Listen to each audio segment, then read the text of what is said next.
Hey, Brian from Garage Mahal, and I just got this car lift. And as if you can tell from the red and yellow beams, I already have a car lift that lifts my vehicles, my pickup trucks, my SUVs and stuff way up in the air so I can comfortably work underneath them. But a lot of times when I have them up in the air, I notice that I need a part or something, and the part may be a day or two away, and then I have one of my vehicles stuck on my lift. So I needed a secondary lift, just kind of like to make oil changes and stuff easier if I got a vehicle stuck on a lift, or if I just need to do like a basic brake job where I can easily do it in like kind of like a seated or a kneeled position, raise the vehicle up enough that I can actually rotate the tires. Because if you have jack stands and a regular jack and stuff like that, rotating tires can be a little tricky. You end up having to jack the vehicle up on its side to go from front to back, which is typically how I rotate. I typically don't crisscross, but in a situation where I want to be able to get quick and easy access to all around my vehicle, all four corners, this is going to be a great alternative for me and or for you. This is a great way to make almost like a portable lift per se. Each box is a little on the heavier side, so definitely it may be a two-person job, or if you're like me, you can do it as a one-person job, but each box is a little on the heavier side. Once I get this opened up and take a better look at it, we'll be able to see exactly what comes with it, how you'll be able to transport it. I'll demonstrate that, as well as I am not going to lift in my garage. I'm actually going to lift out in my driveway. So that is going to be probably, something better relatable to, most people don't have a garage, may not have concrete poured in a garage. They may not have a paved driveway. In my case, I have a rock driveway. So I'm basically going to show how you can use this in, all types of different scenarios. One thing I do know for sure is that it says it's a 8,000 pound capacity.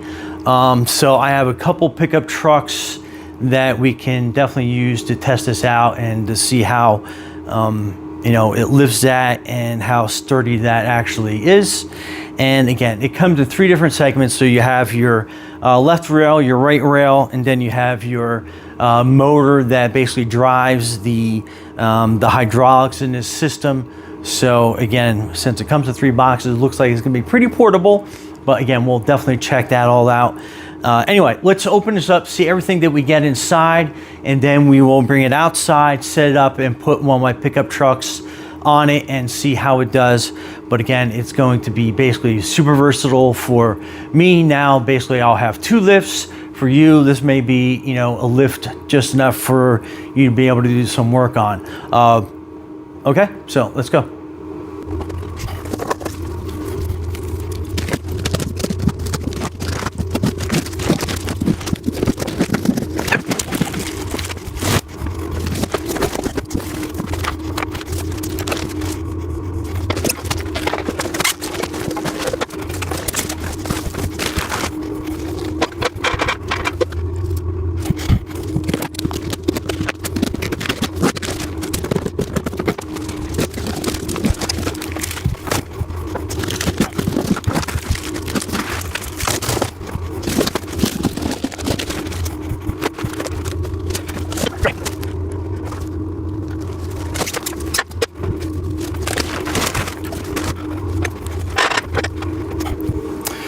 Okay, so unboxing was pretty easy. These are heavy. I didn't realize how heavy they are, but as you can tell, there is wheels and a handle on each side that does make these easy to maneuver. So let's open up the motor box, and I'm going to reposition the camera for that. Okay, let's take the cover off this. And again, these set of directions were basically just how to stack them during transportation. So in the box, you're going to get two hydraulic lines. quick connects, your instruction manual, and then some other gadgets and gizmos, connectors, figure out how that goes. Then it looks like other extension pieces.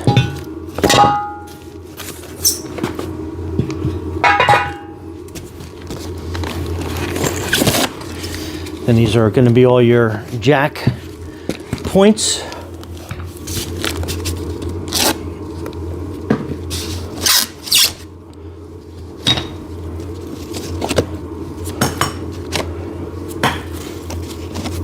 Different frame supports.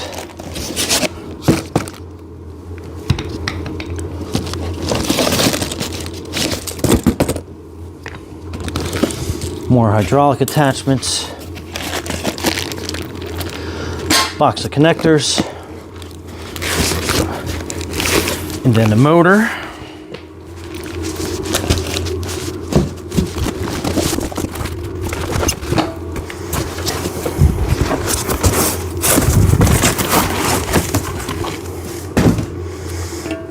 So very cool. So this is your pump controller, your hydraulic controller. Looks like that is in there pretty good.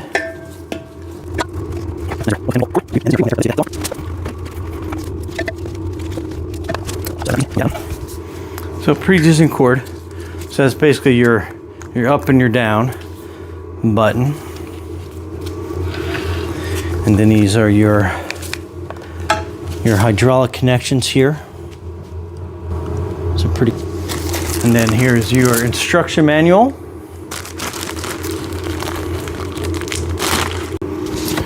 Okay, so that is your instruction manual. So give you an idea. We go page by page. So safety instructions.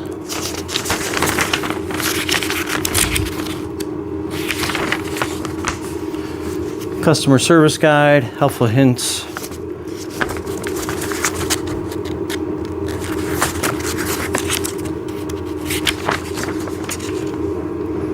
Then kind of gives you quick how to operating precautions. Obviously, you want to read through this because there is a lot to this.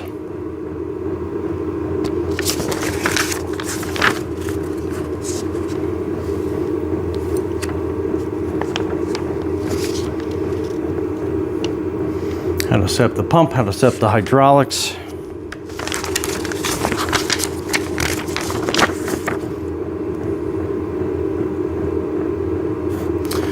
So obviously you don't drive the vehicle over these, you position them underneath.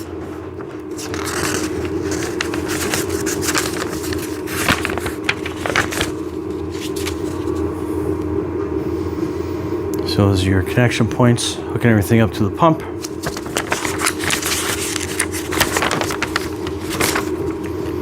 And then basically how that will lift.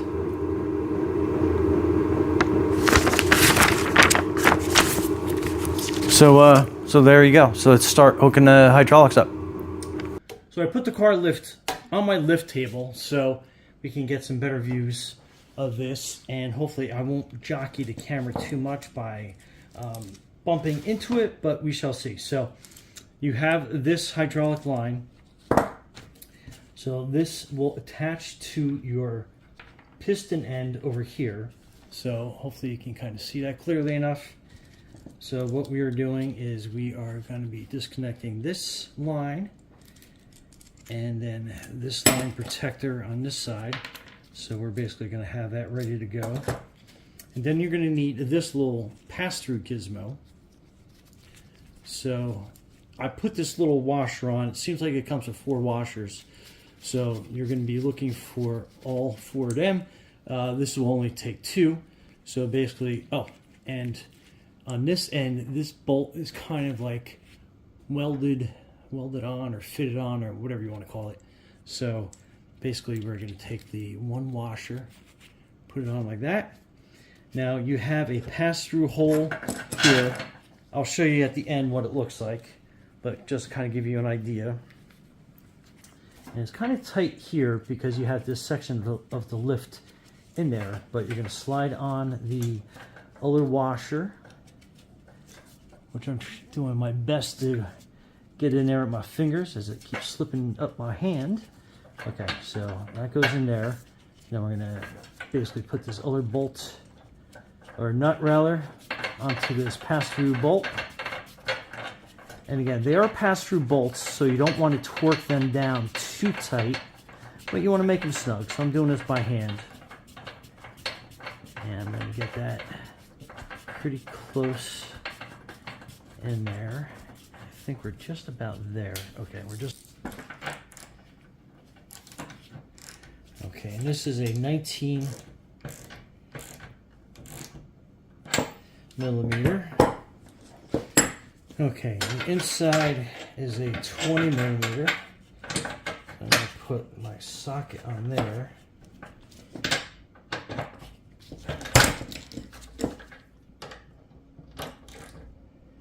Again, just get a little bit better grip on that.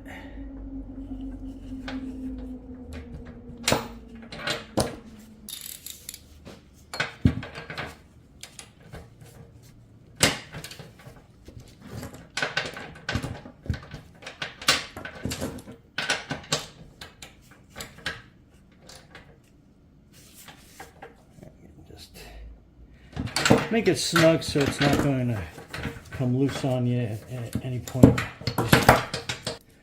This hose. So again, we're going to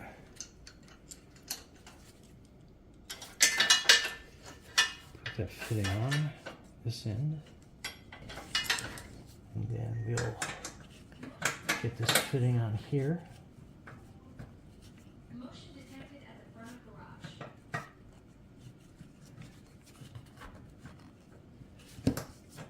Start by hand, so we're pretty good there. Okay, the 17 millimeter. That's going to be a little time consuming to get in there. So I wonder if I can put this up on its side yet. Let me just see here.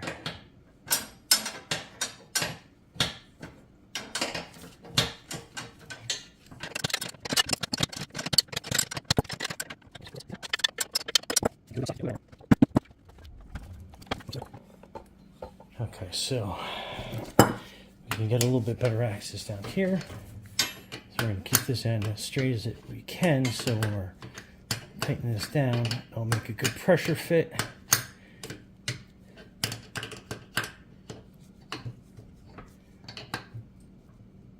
Okay, again, we're going to make it snug and check for leaks, but I think we'll be okay there. Okay, so that's nice and snug there.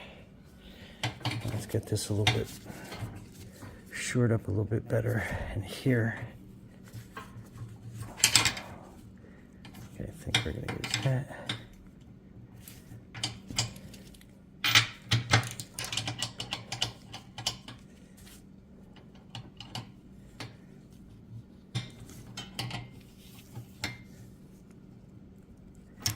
And then just kind of get my socket there, my wrist holding that, so we got a nice good fit. Torqued it down pretty good. Okay, so that seems okay. Like I said, we'll test it for leaks once we hook everything up. Okay, so you get this pack with these quick connects in there, so basically just take them out, and then basically you are popping that piece off, and then this is going to be what screws down on top of here, so make sure you seat it properly. Then it is a 19, so once we have that threaded properly, let's just go ahead and get that set. And then spin off this plastic cap. And then your quick connect goes onto that. Once we find the threads, which way they're going.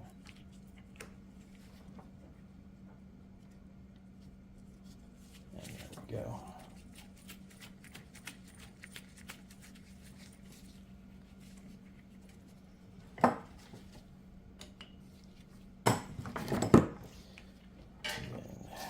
Tighten this up.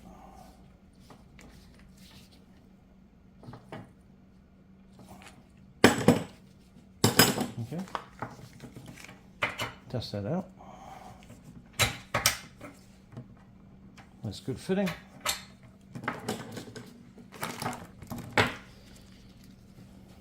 And then these are the protectors for everything. So just kind of like slide that up on there.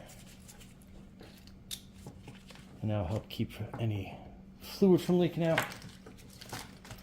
Then this side will connect to the motor. And then this cover goes on that to protect that. So you can put your little leash down here. And then there you go. Okay, something I missed initially, but this washer, you want to put it between that two pieces there. So kind of give you an idea where that goes. Okay, next we are going to connect the hydraulic line. So again, if you have everything correct, you should have that washer spacer there. That's all connected. And then basically you are just tightening this down.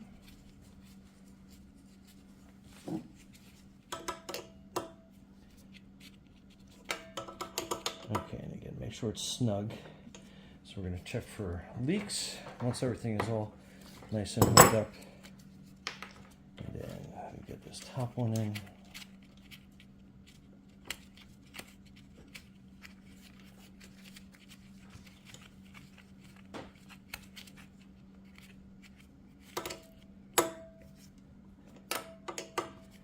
Okay, that should be good.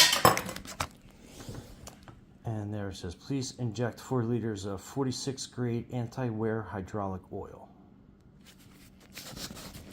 Okay, so we have some ISO 46 2 gallons premium anti-wear hydraulic fluid, which basically is required. So again, so you have a dipstick here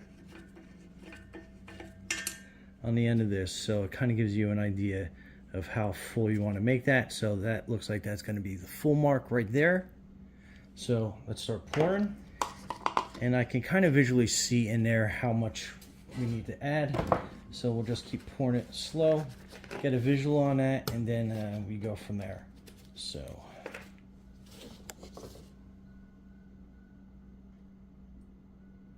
okay, we're visibly close to the top. So again, we should be, I think, right about there.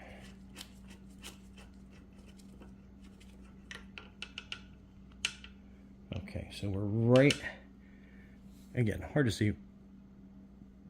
We are right at that notch. And we're visibly pretty close to the top. And as I put this down here, I can see I'm right where we should be. So now we can hook up the hydraulic lines to the lift, see how it works. I'm going to clean up some tools. I'll put them side by side here so we get some better camera angles on it, and then we can go from there. And then we can retest how much we have left to go in the hydraulic compartment after we fill up the pistons and the lines with the hydraulic fluid. Okay, so you get this extension piece, and it only goes on one side because that is where a screw hole is, and basically you're kind of slipping it into place like that, so you kind of in between that one pivot point and there. And so if you push down on this, this is going to basically grab onto this like a lever.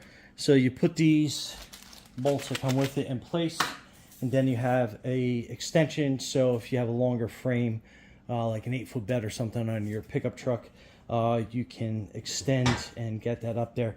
And like I said, it is very rigid. I'm not worried about that being an issue at all. However, I'd probably put this part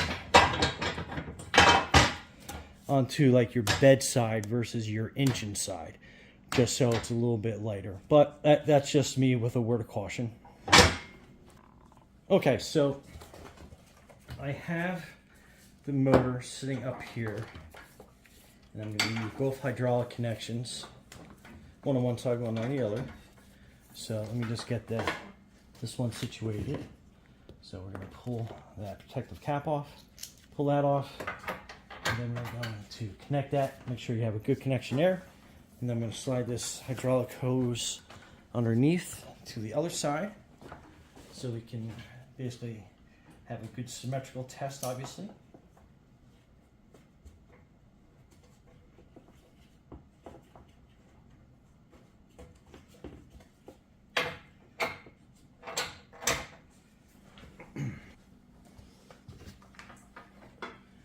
Okay, with the controller, I'm going to cautiously get that going, and you can hear it spinning up.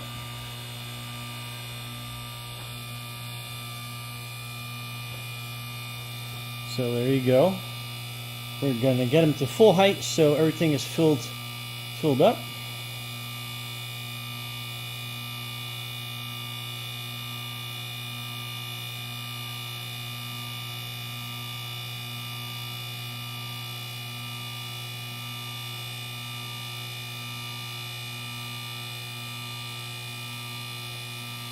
And let me re-angle this camera so you can see the full height. Okay, so that is full height.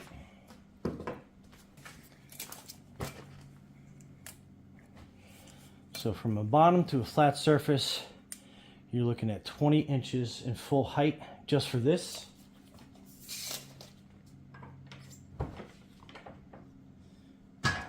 And then when you have the lift pad, you get an overall height of basically is about 25.5 inches. So as I alluded to, kind of hard to get a good focus in there, but the hydraulic level did drop a little bit. So that was just basically kind of filling up the pistons and stuff. I'm going to give it one more go. I'm going to level off the hydraulic fluid in here. Raise it up one more time in the garage, and then put it back down just to kind of make sure I work all the bubbles out. And obviously you want to test the level when it is in the lowered position, and then we go from there. Okay, so in the instructions it says explicitly not to drive over these. In my case, because I do have enough clearance underneath to drive over them without any issues, that's what I'm going to do. Otherwise, you'd have to kind of go in from the side and slide them up underneath that. I'll give you kind of a general idea of what I mean, but make sure that you clear that connection so you're not running that over, because you'll permanently damage the unit, obviously. So again, just make sure that you're not driving over that. Definitely have a spotter to make this process a little bit easier. And again, otherwise you can go from the side and slide them up underneath into place underneath the body, and then I'll show you how to set up the connection points from there. Okay, so I'll get a different angle, but you can kind of see I got the pad situated towards the front, so the front one's going to absorb the weight of the front of the vehicle, and then we come down here, and then again that's the frame there. So we've aligned that stop all the way at the end of the lift there, so that is going to balance out the back part. And again, if you had the extensions too, you could go like an extra 6 inches or so, but since I have the less than 6 foot bed, I should be okay here. If you have an 8 foot bed, I'd probably add the extension part, which you'll mount on the front of that. So let me go set up the other side, hook the hydraulics up, and I'll show you how it works. Okay, hydraulic lines are hooked up, so we're going to start lifting it, and then we're going to make sure that we are nice and straight on the frame.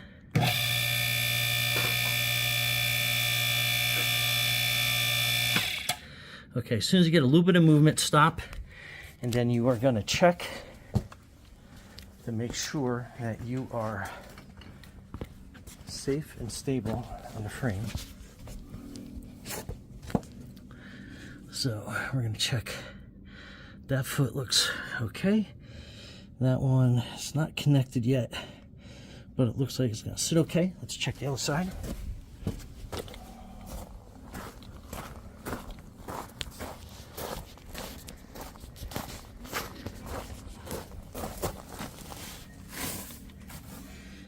Okay, so this one,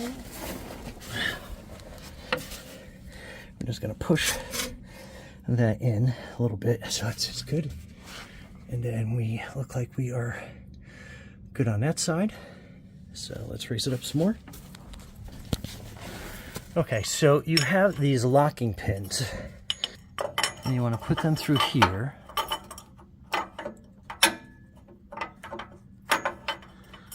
So if the hydraulics start to slip, you have a built-in safety. And then there's one on the other side. So let's go do that. Okay, so this is the other lock on that side. So now we're good. Now you want to make sure that you don't have any wobble or any where it's not laying flat on that plate.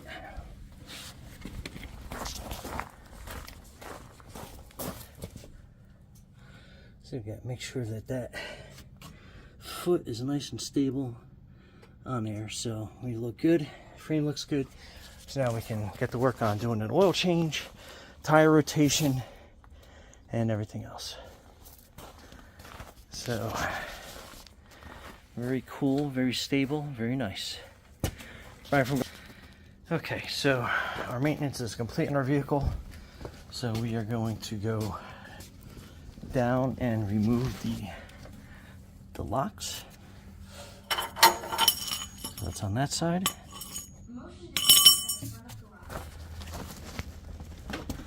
And then we remove this lock.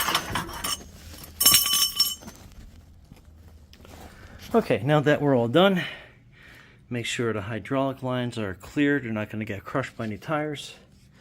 And we basically hit the down button.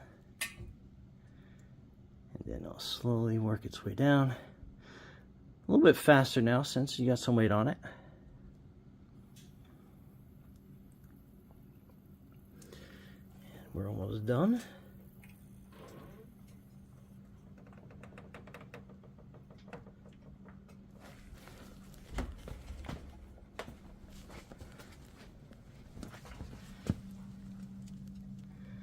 And again, you can see the last bit down. And we're done. So now we can disconnect the hydraulics and pack everything away. But anyway, Brian from Garage Mahal, thanks for watching and be safe out there.